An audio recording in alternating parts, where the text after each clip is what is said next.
वसई शहरातील दिवाणमान तलाव परिसरात आज माघी गणपतीच्या 1.5 दिवसांच्या बाप्पाचे भावपूर्ण वातावरणात विसर्जन करण्यात आले।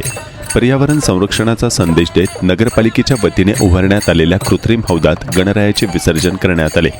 सायंकाळपासूनच भाविकांनी गणपती बाप्पा मोरयाच्या जयघोषात बाप्पाला निरोप दिला। शांततेत आणि शिस्तबद्ध पद्धतीने विसर्जन व्हावे यासाठी महापालिका कर्मचारी, स्वयंसेवक आणि पोलिसांचा चोख बंदोबस्त ठेवण्यात आला होता। नागरिकांनीही प्रशासनाला सहकार्य करत कृत्रिम हौदाचा वापर करून नैसर्गिक तलावांचे प्रदूषण टाळले। माघी गणपतीच्या विसर्जनाने दिवाणमान तलाव परिसरात भक्तिमय आणि प्रसन्न वातावरण अनुभवायला मिळाले।